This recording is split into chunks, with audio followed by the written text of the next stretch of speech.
नेता ने मुझे गंदी नाली का कीड़ा कहा।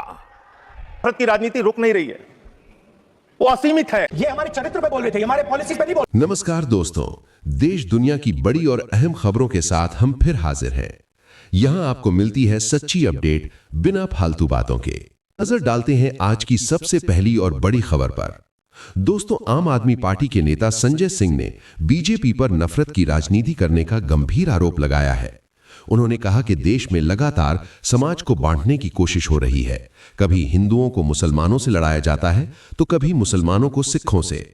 संजय सिंह का कहना है कि ये नफरत की राजनीति रुकने का नाम नहीं ले रही है और इससे देश की एकता को नुकसान पहुंच रहा है। आइए पहले उनका पूरा बयान सुनते हैं, फिर इस मुद्दे पर विस्तार से चर्चा करेंगे। नफरत की राजनीति रुक नहीं रही है, वो असीमित है, उसकी कोई सीमा नहीं है। पहले हिंदू को मुसलमान से लड़ाओ, फिर हिंदू को सिख से लड़ाओ, फिर हिंदू को ईसाई से लड़ाओ, फिर हिंदू को हिंदू से लड़ाओ, जाट को गैर जाट से लड़ाओ, मराठा को गैर मराठा से लड़ाओ, दलित पिछड़े सवर्ण को आपस में लड़ाओ। अभी आप एक बिल लेके आए, उस बिल के बारे में सुप्रीम कोर्ट ने कहकर रोक लगा दिया कि यह बिल तो अस्पष्ट है, इसमें कोई स्पष्टता नहीं है इस बिल में। दोस्तों, संजय सिंह ने बीजेपी सरकार पर गंभीर आरोप लगाते हुए कहा कि देश में नफरत की राजनीति को बढ़ावा दिया जा रहा है। उनका कहना है कि लोगों को आपस में लड़ाने की कोशिश हो रही है। कभी मुसलमानों और हिंदुओं के बीच तनाव पैदा किया जाता है तो कभी सिखों और हिंदुओं के बीच। उन्होंने आरोप लगाया कि मौजूदा दौर में देश को ऐसी नफरत के माहौल में धकेल दिया गया है जो खत्म होने का नाम नहीं ले रहा। अब बढ़ते हैं दूसरी बड़ी खबर की ओर। दोस्तों, इमरान प्रतापगढ़ी ने नए भारत की कुछ सच्चाइयों का जिक्र करते हुए सरकार पर सवाल उठाए हैं। उन्होंने दावा किया कि देश में ऐसे हालात बन रहे हैं जहां मुसलमानों को नमाज पढ़ते समय परेशान किया जाता है और कुछ जगहों पर मुस्लिम बच्चों को नीट परीक्षा देने से रोकने जैसे आरोप भी सामने आए हैं।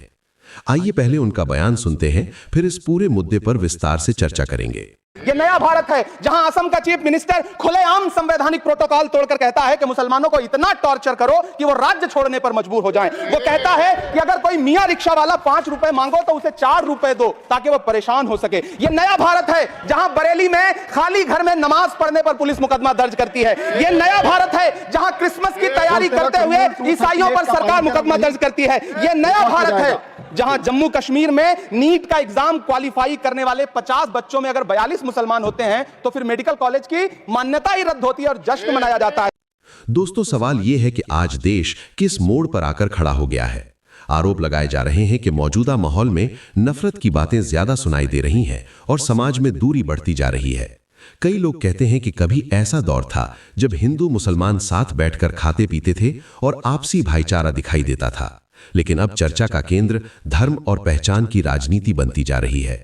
इन्हीं मुद्दों को लेकर सरकार की नीतियों और देश के सामाजिक माहौल पर लगातार बहस चल रही है। अब बढ़ते हैं आज की तीसरी सबसे बड़ी खबर की ओर। दोस्तों, आखिर उस किताब में ऐसा क्या लिखा है जिसके बारे में बोलने से राहुल गांधी को रोका गया? क्यों इस मुद्दे पर संसद के भीतर इतना हंगामा देखने को मिला और क्यों विपक्षी दल लगातार सवाल उठा रहे हैं? बताया जा रहा है कि जैसे ही राहुल गांधी उस किताब के कुछ हिस्से पढ़कर सुनाने लगे, माहौल अचानक गर्मा गया और उन्हें आगे बोलने से रोक दिया गया। यही वजह है कि अब ये मामला राजनीतिक बहस का बड़ा विषय बन गया है और सरकार से जवाब मांगा जा रहा है। आइए समझते हैं आखिर पूरा मामला क्या है। ये हमारे चरित्र पे बोल रहे थे, हमारे पॉलिसी पे नहीं बोल रहे थे। ये कह रहे थे कि मल्टीनेशनल है।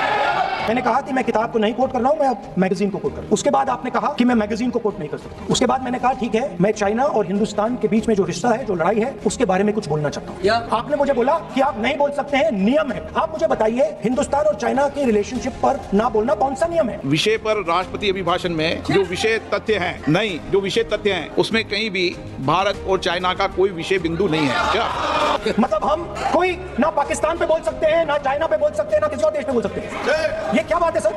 मैंने फिर माननीय प्रतिपक्ष के नेता, आप फिर बोल रहे हैं। आप, मुझे लगता है कि आज तय करके आए कि आपको बात नहीं रखनी। नहीं, आप नीतियों में बोले, पॉलिसी में बोले, आलोचना करिए, कितनी भी आलोचना करिए, नीति पॉलिसी में आलोचना कीजिए। आप जो मेंबर पार्लियामेंट थे, ये हमारे चरित्र पे बोल रहे थे, हमारे पॉलिसी पे नहीं बोल रहे थे। दोस्तों, सवाल ये उठ रहा है कि इस किताब की सच्चाई सामने आने से आखिर इतनी बेचैनी क्यों दिखाई दे रही है? क्यों राहुल गांधी को संसद में अपनी बात पूरी तरह रखने से रोका गया? ये भी अब राजनीतिक बहस का विषय बन चुका है। बताया जा रहा है कि इस किताब में भारत चीन तनाव से जुड़े घटनाक्रमों का जिक्र किया गया है, जिन पर सरकार की भूमिका को लेकर विपक्ष सवाल उठा रहा है। विपक्ष का आरोप है कि उस समय लिए गए फैसलों की पूरी सच्चाई देश के सामने आनी चाहिए, जबकि सरकार इन आरोपों को खारिज करती रही है। यही वजह है कि ये मुद्दा अब संसद से लेकर जनता के बीच तक चर्चा का केंद्र बन गया है। आखिर सच क्या है, इसी पर सियासी टकराव तेज होता दिखाई दे रहा है।